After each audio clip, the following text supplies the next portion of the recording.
नमस्कार दर्शकों, आप सभी का बहुत बहुत स्वागत है हमारे बेहद ही खास कार्यक्रम वैदिक गुरु में। और मैं हूं आपके साथ उपेंद्र कौर। दर्शकों, इस विशेष कार्यक्रम के माध्यम से हम हमेशा ही आपको ऐसे जानकारी से रूबरू कराते हैं जो जानना आपके लिए बेहद ही आवश्यक है। आज भी इस कार्यक्रम के माध्यम से हम आपको एक ऐसी ही जानकारी प्रदान करेंगे जिससे आप अपने जीवन में खुशियां बटोर सकेंगे। आज इस कार्यक्रम के माध्यम से हम चर्चा करेंगे वास्तु को लेकर कि आखिर वास्तु शास्त्र क्या है, ये किस तरह से हमारी लाइफ में वर्क करता है, किस तरह से हम अपनी समस्याओं से निजात पा सकते हैं वास्तु शास्त्र के अकॉर्डिंग। बहुत सारी बातें, बहुत सारी जानकारी इस कार्यक्रम में आपको दी जाएगी, तो कार्यक्रम बहुत ही ध्यानपूर्वक देखिएगा। तो चलिए यहाँ पर अब कार्यक्रम की शुरुआत कर लेते हैं और मिलकर स्वागत करते हैं हमारे बेहद ही खास मेहमान का, जो कि आज हमारे साथ स्टूडियो में उपस्थित है। जी हाँ, हम बात कर रहे हैं वास्तु विशेषज्ञ सचिन अनंत राव जी की। तो आइए सबसे पहले मिलकर उनका स्वागत करें। नमस्कार सर, बहुत बहुत स्वागत है आपका। थैंक यू सर, आज इस कार्यक्रम के माध्यम से मैं आपसे वास्तु शास्त्र से जुड़ी बहुत सारी चर्चा करना चाहूँगी, लेकिन उससे पहले मैं आपसे जानना चाहूँगी कि आपने एक वास्तु विशेषज्ञ बनने की कैसे सोची, और जब ये विचार आपके मन में आया तो आपने विद्या कहाँ से प्राप्त की? दरअसल 2014 में मैंने फ्लैट ख़रीदा था नोएडा में, और फ्लैट ख़रीदने के बाद में कुछ ही दिनों में मेरे साथ कुछ प्रॉब्लम्स आने लगी थी जब मैं वहाँ शिफ्ट हुआ। जब मैं तब फिर वो प्रॉब्लम को फाइंड आउट करने के लिए कि ऐसे क्यों हो रहा है, कैसे हो रहा है, तो उसके बारे में फिर मैंने पढ़ना शुरू किया। फिर मैंने अपने फ्रेंड्स के साथ में बात करी तो मुझे पता चला कि वास्तु दोष का कुछ इशू हो सकता है। फिर वहाँ से मैंने नेट से और यूट्यूब से उस प्रॉब्लम को सॉल्व करने की कोशिश करी, और फिर मुझे पता लगा कि हाँ, मेरे घर में वास्तु का दोष है। और फिर मुझे वहीं से मेरी क्यूरियोसिटी बढ़ गई कि आगे मुझे इसके बारे में पढ़ना है, अपने फ्लैट का वास्तु दोष है उसका निवारण करना है। फिर मैंने नेट पे सर्च किया कि कौन से इंस्टीट्यूट से पढ़ा जाए, और उसके बाद मुझे पता लगा कि all India institute of occult science Delhi में है, और वहाँ मैंने इंक्वायरी करके एडमिशन लिया। और उसके बाद में फिर मैंने अपने फ्लैट में वास्तु दोष था उसका सॉल्यूशन किया, रेमेडीज़ की। और बाद में अभी मैं एज ए प्रोफेशनल वास्तु के तौर पे अभी मैं आपके सामने हूँ यहाँ। बहुत सुंदर आपने अभी जानकारी हमें प्रदान की कि किस तरह से आपकी रुचि बढ़ी और आपने विद्या कहाँ से प्राप्त की। इसी तरीके से दर्शकों, यदि आपके मन में भी इच्छा है वास्तु शास्त्र को सीखने की या फिर ज्योतिष शास्त्र से जुड़ी हुई किसी अन्य विद्या को प्राप्त करने की, तो ऐसे में आप भी all India institute of occult science Delhi से जुड़ सकते हैं। जुड़ने के लिए डिटेल्स लगातार आपकी टीवी स्क्रीन पर दिखाई जा रही है। चलिए इसी के साथ कार्यक्रम में आगे बढ़ते हैं और अपने विषय पर चर्चा कर लेते हैं। आज का विषय हमारा है वास्तु। तो सबसे पहला सवाल मेरा ये है कि वास्तु आखिर है क्या, किस तरीके से ये हमारी लाइफ में वर्क करता है? वास्तु एक साइंस है जो 16 डायरेक्शन में डिवाइड किया हुआ है। हर डायरेक्शन की अपनी पॉजिटिव और नेगेटिव एनर्जीज है। अगर आप पॉजिटिव या नेगेटिव एनर्जी में अगर आप उसमें मकान बनाएंगे या उसको क्या कहेंगे कि उसे दोष, मतलब अगर नेगेटिव एनर्जी में अगर आप उसमें रहेंगे तो आपको रिज़ल्ट नेगेटिव आएंगे, अगर आप पॉजिटिव एनर्जी में रहेंगे तो पॉजिटिव आपको रिज़ल्ट आएंगे। पर इसका मतलब ये नहीं कि आपको नेगेटिव एनर्जी में तो आपको उसका रेमेडीज़ नहीं हो सकता है, बिल्कुल हो सकता है रेमेडीज़, और उसके थ्रू आप अपने जीवन में खुशहाल जीवन जी सकते हैं। बिल्कुल, आपने बहुत अच्छे से अभी हमें समझाया, हमारे दर्शकों को बताया कि वास्तु क्या है, किस तरीके से हमारी लाइफ में वर्क करता है। लेकिन एक सवाल मन में आया है कि अक्सर जब भी हम कोई चीज़ की शुरुआत करते हैं तो हम मुहूर्त में करते हैं। तो अगर मुहूर्त की बात करें तो वास्तु से इसका क्या संबंध है? किस तरीके से मुहूर्त जो हैं वास्तु में भी वर्क करते हैं क्या? हाँ जी, मुहूर्त का वास्तुशास्त्र में बहुत बहुत ज़्यादा इम्पोर्टेंस है। बेसिकली वास्तुशास्त्र में जब हम न्यू आरंभ रखते हैं, मतलब मकान बनाना स्टार्ट करते हैं, उस समय भी मुहूर्त देखना होता है। मुहूर्त इसलिए देखते हैं कि कोई भी कार्य यथाशीघ्र पूरा होने के लिए और संपन्न होने के लिए मुहूर्त की ज़रूरत होती है। ये इसका जो कथन है ये हमारे वैदिक ऋषियों के अनुसार किया गया। जैसे वास्तु जो मकान हमें बनाना है, जिस वास्तु का हमें नींव रखनी है, उसको गृहारंभ भी कहते हैं। उसमें वृष वास्तु चक्र, चंद्र बल, सूर्य बल, तारा बल, सूर्य नक्षत्र, चंद्र नक्षत्र, भूमि रजस वाला, भूमि शयन, अष्टम लग्न निषेध, इन सभी बातों का विचार किया जाता है और इन सभी बातों का विचार करके एक शुभ मुहूर्त दिया जाता है। और शुभ मुहूर्त में आपको नींव आरंभ या गृह आरंभ आप स्टार्ट कर सकते हैं, जिससे आपको आगे में जीवन में आपको ज़्यादा उसका बेनिफिट मिले, खुशहाल जीवन बने।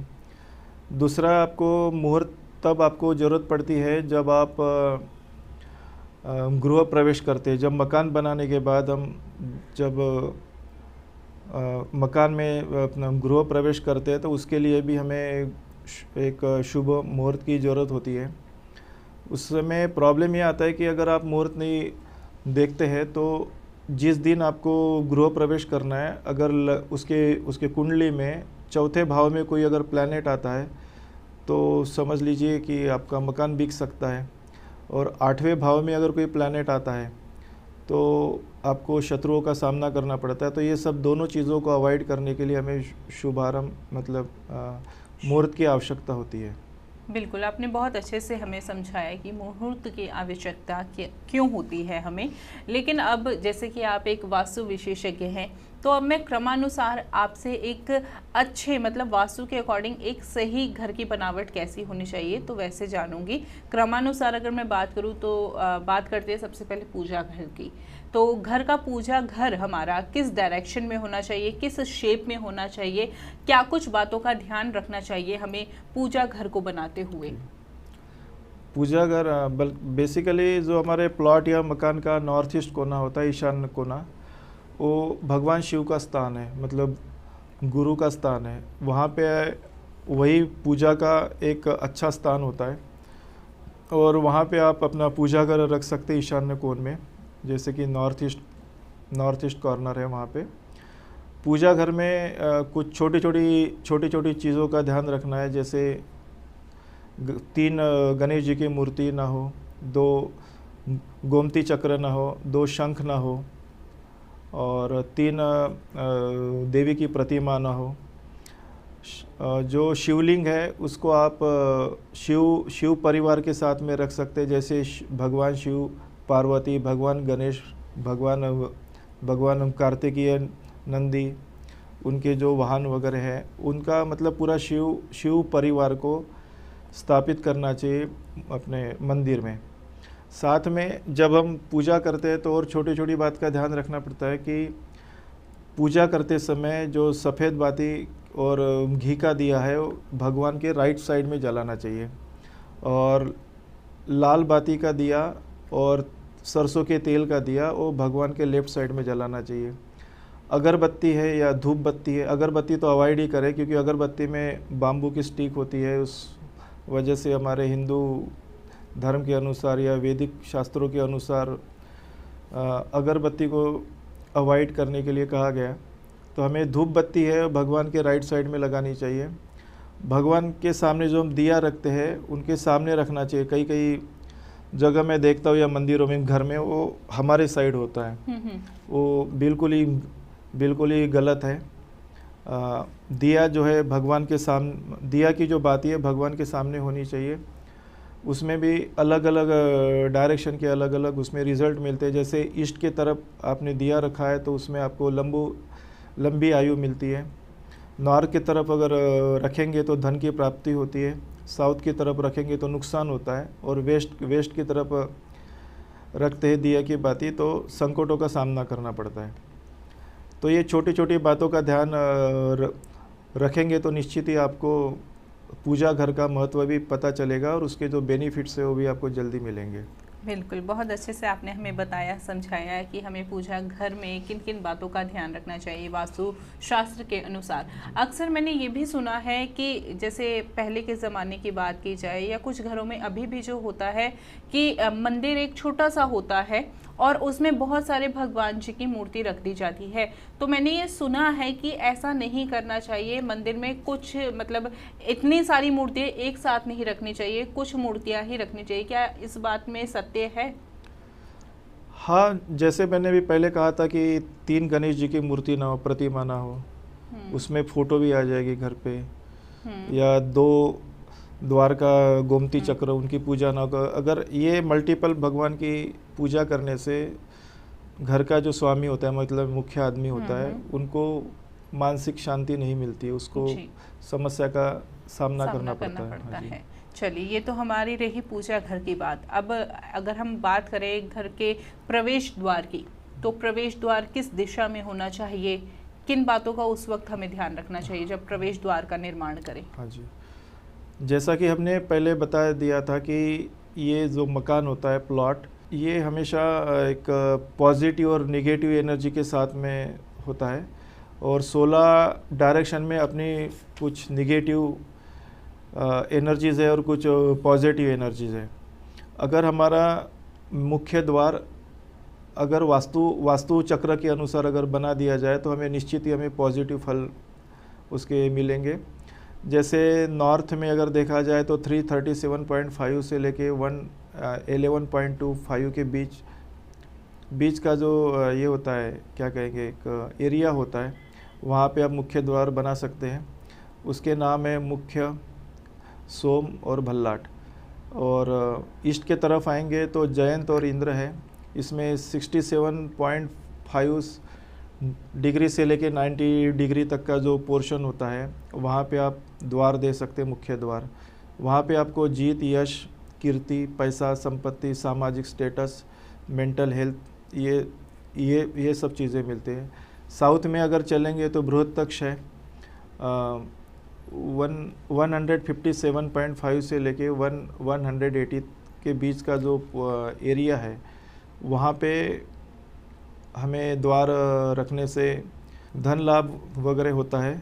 और पश्चिम में अगर चले जाएंगे तो वरुण का स्थान है, 258.75 से लेके 281.225 तक का जो एरिया होता है, वहाँ पे आपको द्वार रखने से पैसा, कीर्ति, नाव, यश सब कुछ मिलता है, सुख शांति मिलती है। बाकी जो एरियाज़ है वो निगेटिव एरियाज़ है, लेकिन वहाँ पे भी अगर कभी कभी हमें पता नहीं होता, द्वार अगर आ भी जाए तो वहाँ पे हमें रेमेडी करके उसका सॉल्यूशन हम कर सकते हैं, उसमें बड़ी बात नहीं है। कहने की बात है कि जब साउथ फेसिंग, आजकल के एक निगेटिव धारणा बन चुकी है कि साउथ फेसिंग प्लॉट में हमें नहीं चाहिए, क्योंकि साउथ फेसिंग में लोग समझते हैं कि अशुभ रहता है, लेकिन ऐसा नहीं है। अगर आप वास्तुशास्त्र के अकॉर्डिंग अगर आप मकान बनाएंगे, उसका पूरे वास्तुशास्त्र के नियम का पालन करेंगे, तो साउथ की दिशा कोई बुरी नहीं है, इसमें डरने की ज़रूरत नहीं होती है। बिल्कुल, मुख्य द्वार का ये हमने अभी जाना है कि मुख्य द्वार किस दिशा में होना चाहिए, किन बातों का हमें ध्यान रखना चाहिए। उम्मीद करते हैं हमारे दर्शकों ने भी बहुत अच्छे से समझ लिया है कि घर का जब भी वो निर्माण करें तो उस वक्त उन्हें मुख्य द्वार किस दिशा में रखना चाहिए और मुख्य द्वार को बनाते वक्त किन बातों का ध्यान देने की आवश्यकता है। और अभी आपने पूजा घर के बारे में भी जाना है, तो आज का कार्यक्रम आप बहुत ही ध्यानपूर्वक देखिएगा, क्योंकि वास्तु से संबंधित आपको विशेष जानकारी प्रदान की जा रही है। बाकी मन में कोई यदि प्रश्न है तो ऐसे में आप टीवी स्क्रीन पर दिए गई डिटेल्स पर हमसे जुड़ सकते हैं। साथ ही साथ यदि आप भी ज्योतिष शास्त्र में रुचि रखते हैं, ये विद्या प्राप्त करना चाहते हैं, तो all India institute of occult science Delhi से आप जुड़ सकते हैं। जुड़ने के लिए डिटेल्स लगातार आपकी टीवी स्क्रीन पर दिखाई जा रही है। चलिए इसी के साथ कार्यक्रम में आगे बढ़ते हैं। अभी हमने बात की पूजा घर की, मुख्य द्वार की। मुख्य द्वार से यदि हम थोड़ा और अंदर की आए तो बात आती है हॉल की। ज़्यादातर लोगों का हॉल होता है मुख्य द्वार से जब भी एंट्री लेते हैं, तो हॉल हमारा किस दिशा में होना चाहिए, हॉल का निर्माण करते वक्त किन बातों का ध्यान रखना चाहिए। और हॉल में अक्सर हम देखते हैं कि डेकोरेशन की भी बहुत सारी चीज़ें हम रखते हैं, तो डेकोरेशन की चीज़ों में से कौन सी चीज़ें हमें रखनी चाहिए हॉल के अंदर? हॉल का जो मुख्य दिशा होती है वो ईस्ट में भी आप रख सकते हैं, नॉर्थ ईस्ट में रख सकते हैं, नॉर्थ में रख सकते हैं, नॉर्थ वेस्ट में भी रख सकते हैं। साउथ वेस्ट में ना रखें, साउथ में ना रखिए। और हॉल में जैसे हम टीवी लगाते हैं, टीवी का जो प्रॉपर लोकेशन होता है ईस्ट या नॉर्थ की वॉल पे हमें लगाना चाहिए। और बाकी छोटे छोटे आप पेंटिंग लगा सकते हैं, छोटे छोटे पौधे आप हॉल में डेकोरेट करने के लिए लगा सकते हैं। तो इस तरीके से हमारा हॉल का निर्माण हॉल का निर्माण कर सकते हैं। बिल्कुल, बहुत अच्छे से भी आपने हमें समझाया। अब बात करें अगर रूम्स की, तो घर के जो बड़े सदस्य हैं, मेन सदस्य है, बड़े बुजुर्ग कह सकते हैं, उनका कमरा किस दिशा में होना चाहिए और बच्चों का कमरा किस दिशा में होना चाहिए? घर के जो मुख्य सदस्य होते हैं, जो अर्निंग करते हैं, कमाते हैं, उनका बेडरूम होना चाहिए साउथ में या साउथ वेस्ट में। अगर घर में बेटा और उनका पुत्र भी अगर कमा रहा हो तो ग्राउंड फ्लोर के साउथ फेसिंग में घर के बुजुर्ग का कमरा होना चाहिए, बेडरूम। और फर्स्ट फ्लोर पे उनके साउथ या साउथ वेस्ट में उनके बेटे का कमरा होना चाहिए, जिससे कि उनको अधिक मतलब क्या कहेंगे, धन की प्राप्ति हो, समस्या का समाधान रहे, सुख शांति प्रॉस्पेरिटी सब कुछ मिले उनको। इस तरीके से बहुत अच्छे से भी आपने हमें समझाया कि घर के लोगों में किनका कमरा कहाँ होना चाहिए, किनका कमरा कहाँ होना चाहिए। अब अक्सर मैंने ये भी सुना है अग्निकोण और एक हमारा गर्भगृह और बहुत सारी इस तरीके के हम कोण भी सुनते हैं वास्तु में। तो ये कोण क्या दर्शाते हैं, किस प्रकार के होते हैं, अग्निकोण क्या है, इस पे थोड़ा सा आपसे जानना चाहूँगी। अग्निकोण, जैसे आपने कहा कि नाम ही उसका अग्नि है, तो हमें अग्नि से ही रिलेटेड चीज़ें रखनी चाहिए। जैसे किचन है, अगर रेसिडेंशियल वास्तु में तो किचन आ जाएगा। इंडस्ट्रियल वास्तु में चले जाएंगे तो बॉयलर, जनरेटर, इन्वर्टर, जो भी आग से रिलेटेड है, मतलब ट्रांसफार्मर हो गया, बिजली का मीटर, बिजली के पैनल, ये सब होने चाहिए। और ये कोना बहुत इम्पोर्टेंट है, क्योंकि जब कोई गृहिणी किचन में काम कर रही होती है तो उनके हेल्थ के लिए और उनके प्रॉस्पेरिटी के लिए वो आपको मतलब अग्नि कोना बहुत अच्छा है। अगर अग्नि कोना खराब रहेगा तो घर की जो मुख्य स्त्री रहेगी उनको प्रॉब्लम होती है। घर का मिडल एज जो बच्चा रहेगा, लड़का बेसिकली, उसको भी दिक्कत आ सकती है। तो अग्नि कोना, वैसे तो वास्तुशास्त्र में सारे कोने या सारे दिशाएं बहुत ज़्यादा इम्पोर्टेंट है, तो उसको वास्तु के अकॉर्डिंग ही अगर है तो मतलब आप उसको इस्तेमाल कर सकते हैं। बिल्कुल, बहुत अच्छे से भी आपने हमें समझाया अग्निकोण के बारे में और किस तरीके से जो वास्तु में अन्य कोण है वो कार्य करते हैं।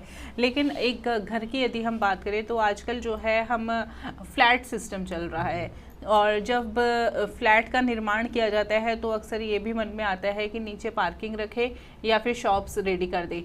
और अगर पार्किंग रख रहे हैं तो पार्किंग में किन बातों का ध्यान देने की आवश्यकता है? पार्किंग बेसिकली आपको वेस्ट या साउथ में रखनी चाहिए। वैसे 2 व्हीलर की पार्किंग जो होती है नॉर्थ और ईस्ट में रखनी चाहिए, और 4 व्हीलर की पार्किंग है उसको साउथ या वेस्ट में रखना चाहिए। रेसिडेंशियल वास्तु में जैसे फ्लैट्स वगैरह है उनमें बेसमेंट बेसमेंट आप बना सकते हैं, लेकिन जो ब्रह्मस्थान है उसको छोड़ के आपको बेसमेंट बनाना पड़ेगा, नहीं तो बहुत वहाँ पे रहने वाले लोगों को ज़्यादा प्रॉब्लम आ सकती है। जी, ये तो रही पार्किंग की बात। अब मैं बात करना चाहूँगी बिजनेस से रिलेटेड।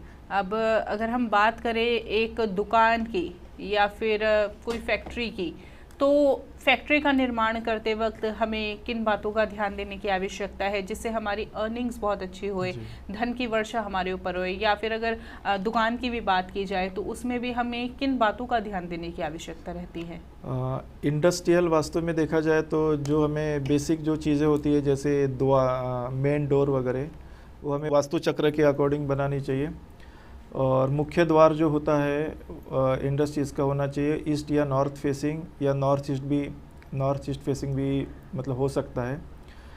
और जैसे हमने थोड़ी देर पहले बात करी कि अग्नि कोने में मतलब साउथ ईस्ट कोना जो होता है उसमें जनरेटर, बॉयलर, जो अग्नि से रिलेटेड जो होते हैं, जैसे transformer, electrical room, panel room, metre room, ये होने चाहिए।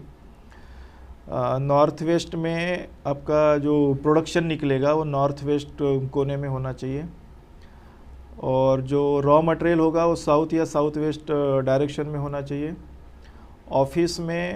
ऑफिस आपको बना सकते हैं आप, जो एमडी है, मालिक है, या डायरेक्टर या बड़े उच्च अधिकारी है, उनको साउथ में या वेस्ट साउथ में उनका ऑफिस हो सकता है, ताकि उनका जो फेस रहेगा नॉर्थ में रहेगा।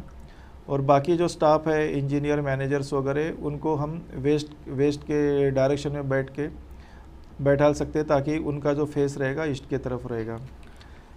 कैबिन के सारे डोर अंदर की साइड खुलेंगे, ताकि एनर्जी अंदर आ जाए।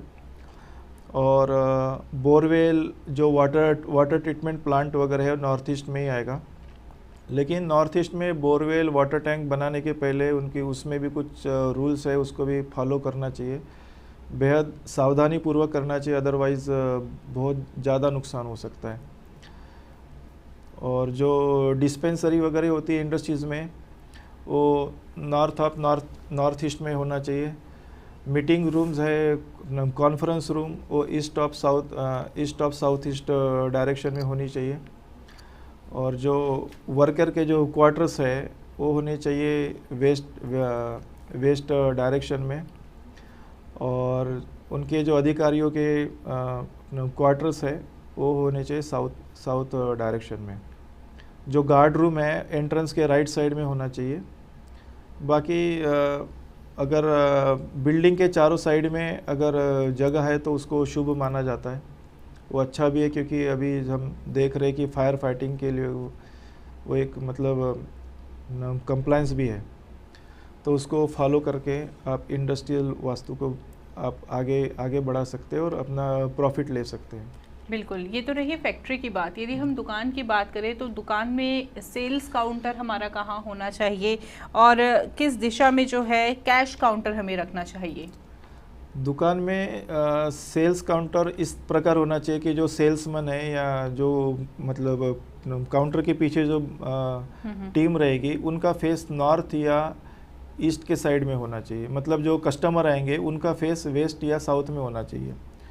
और दुकान में अगर कैश क्या कहते हैं उसको, तिजोरी रखनी है, उसको साउथ की वॉल पे रखना चाहिए, ताकि नॉर्थ के साइड में, लेकिन साउथ के वॉल पे रखना चाहिए, ताकि उनका जो गेट है वो नॉर्थ की तरफ खुले या ईस्ट की तरफ खुले। और कैश काउंटर है वो जो सेल्स काउंटर के साइड में आप नॉर्थ में आप रख सकते हैं, जिसका जो डोर ओपन होगा नॉर्थ या ईस्ट में होना चाहिए। नॉर्थ वेस्ट में कभी भी सीढ़ियाँ ना रखें। अगर आपका शॉप ईस्ट फेसिंग है तो नॉर्थ ईस्ट में अब जो दुकान की एंट्री रहेगी वो नॉर्थ ईस्ट साइड से होनी चाहिए। साउथ ईस्ट का आप शटर बंद कर सकते हैं। और अगर ईस्ट फेसिंग साउथ फेसिंग है तो साउथ ईस्ट का आपने एंट्री होना चाहिए, साउथ वेस्ट को शटर बंद रखना चाहिए। वेस्ट फेसिंग अगर आपका शॉप है तो नॉर्थ वेस्ट का शटर आपको बंद रखना पड़ेगा। और नॉर्थ फेसिंग अगर आप शॉप है आपकी तो नॉर्थ ईस्ट से आपको एंट्री होनी चाहिए, नॉर्थ ईस्ट के साइड से नहीं होनी चाहिए, क्योंकि दुकानों में नॉर्थ वेस्ट की एंट्री अच्छी नहीं मानी जाती है। ज़्यादातर लोग आएंगे दुकान में और बिना खरीदी करके वैसे ही निकल जाएंगे, तो ये आपके साथ प्रॉब्लम हो सकती है। अब बात करें दुकान के शटर की, तो दुकान का शटर किस दिशा में होना चाहिए? दुकान का शटर जैसे जिस डायरेक्शन में फेसिंग है उसी डायरेक्शन में हो बेटर है। जैसे कि ईस्ट फेसिंग है तो हमें दुकान का शटर है वो नॉर्थ ईस्ट में रखना चाहिए। अगर दोनों ईस्ट फेसिंग शॉप में अगर नॉर्थ ईस्ट में भी अगर शटर है और साउथ ईस्ट में भी है तो साउथ ईस्ट का शटर बंद रखना चाहिए। बिल्कुल। और नॉर्थ फेसिंग अगर शॉप है तो नॉर्थ वेस्ट और नॉर्थ ईस्ट में अगर आपका शटर है तो नॉर्थ वेस्ट को बंद रखना चाहिए शटर। जो ये कस्टमर रहेंगे वो नॉर्थ ईस्ट से आना जाना करेंगे। वेस्ट फेसिंग है तो आपको नॉर्थ वेस्ट साइड का शटर बंद रखना चाहिए। अगर साउथ फेसिंग है तो आपको साउथ वेस्ट साइड का शटर फेसिंग का शटर बंद रखना चाहिए। बिल्कुल, बहुत अच्छे से आपने बताया हमें कि किस तरीके से दुकान का शटर किस दिशा में होना चाहिए। अब यदि मैं बात करूं, जैसे कि अभी मैं कह रही थी कि अगर जीवन में वास्तु दोष लगा हो तो ऐसे में तरह तरह की समस्याओं का हमें सामना करना पड़ सकता है। यदि हम बात करें, अगर हम अपना नया घर बना रहे हैं तो मान लिया कि हमने वास्तु कंसल्टेंट से कंसल्टेंट ली और उसके बाद हमने उसी दिशा के अनुसार, जैसे कि उन्होंने हमें कंसल्ट किया, बना लिया घर। लेकिन अगर हम बात करें कि किसी का घर अभी बना ही हुआ है और उसमें वास्तु दोष लग गया है, तो ऐसे में कैसे दूर किया जा सकता है? क्योंकि घर की बनावट तो जो बन गई उसे तो चेंज नहीं किया जा सकता और एक घर को तोड़ के दोबारा से भी नहीं बनाया जा सकता, क्योंकि बहुत ऑब्वियसली बहुत पैसा लगता है। तो ऐसे में किस तरीके से वास्तु दोष से निजात पाई जा सकती है? देखिए, जैसे मकान में तो आप थोड़ा चेंजेस कर सकते हैं, पर रही बात फ्लैट की, मैंने जब फ्लैट परचेज़ किया था तो मेरे फ्लैट में भी कई सारे वास्तु दोष थे जिसका निवारण हो चुका है, रेमेडीज़ भी है। हर डायरेक्शन की या हर जो वास्तु दोष होता है उसकी अपनी अलग अलग रेमेडीज़ होती है। वो रेमेडीज़ से आप अपना वास्तु दोष का निवारण कर सकते हैं।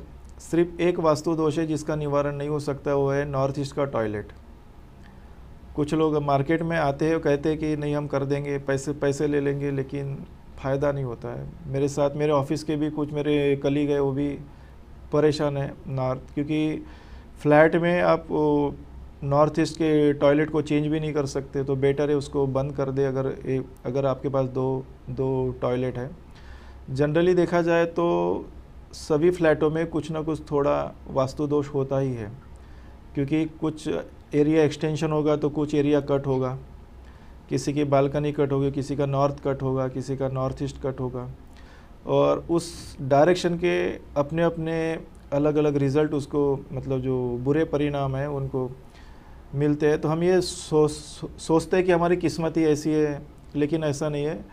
किस्मत आपकी चेंज हो सकती है अगर आप वास्तु एक्सपर्ट से बात करेंगे। उसके आप अपने फ्लैट में जो भी आपका दोष का निवारण होगा उसको आप रेमेडीज़ करेंगे तो निश्चित ही आपको उसका बेनिफिट मिल सकता है। बिल्कुल, ये तो रही दिशा की बात। अक्सर हम देखते हैं घर में कुछ डेकोरेशंस की चीज़ें होती है, कलर्स होते हैं, हमारा पेंट होता है। क्या ये सब कुछ भी वास्तु दोष का कारण बनते हैं? घर का हमने क्या पेंट किया हुआ है, किस कलर का किया हुआ है, घर में किस दिशा में कौन सा सामान डेकोरेशन का रखा हुआ है, या डेकोरेशन की कोई ऐसी वस्तु है जो जीवन में बहुत सारी खुशियाँ लेकर आ रही है, या डेकोरेशन की कोई ऐसी वस्तु है जो दुखों का कारण बन रही है? क्या ऐसा कुछ भी होता है? हाँ, होता है। बाकी मुझे नहीं लगता कि कलर से कुछ प्रॉब्लम होगा, क्योंकि कलर्स है ऑब्वियसली। जैसे अग्निकोण है, उसमें उसका कलर है रेड फायर। नॉर्थ ईस्ट का कोना है, वाटर एलिमेंट है, तो लाइट ब्लू होना चाहिए। पर अगर वास्तु दोष आपके घर में है तो सिर्फ कलर चेंज करने से वास्तु दोष नहीं हो सकता, उसका पूरा निवारण मतलब रेमेडीज़ करने ही पड़ेगी आपको। बिल्कुल। तो बाकी कुछ चीज़ें होती है, जैसे कि अपना क्या कहते हैं, कछुआ वगैरह होता है, लाफिंग बुद्धा है, कछुआ है, 7 हॉर्सेस होते हैं जिसमें वाइट कलर के या ब्राउन कलर की उसकी पेंटिंग आप रख सकते हो। घर का जो मेन एंट्रेंस है, डोर, अगर वो निगेटिव एनर्जी में है तो उसका भी रेमेडीज़ हो सकता है। किचन में भी रेमेडीज़ हो सकता है। मतलब लगभग नॉर्थ ईस्ट के टॉयलेट को छोड़ के बाकी सब चीज़ का रेमेडीज़ है, उसमें आप मतलब कर सकते हो, कोई इशू नहीं है। चलिए, बहुत सारी विशेष जानकारी आज हमने आपसे इस कार्यक्रम में प्राप्त की। उम्मीद करते हैं हमारे दर्शकों ने बहुत अच्छे से समझ लिया है कि किस तरीके से वास्तु दोष आपके जीवन में वर्क करता है। वास्तु अगर आपके जीवन में ठीक हो तो ऐसे में किस तरीके से खुशियां भी आपको प्राप्त होती है। तो अधिक जानकारी के लिए आप डिटेल्स पर कॉन्टैक्ट कर सकते हैं जो लगातार आपकी टीवी स्क्रीन पर दिखाई जा रही है। यहाँ पर वक्त हो चला है कार्यक्रम को विराम देने का। आप हमारे साथ जुड़े इतनी कीमती जानकारी दी उसके लिए बहुत बहुत धन्यवाद। धन्यवाद। नमस्कार दर्शकों।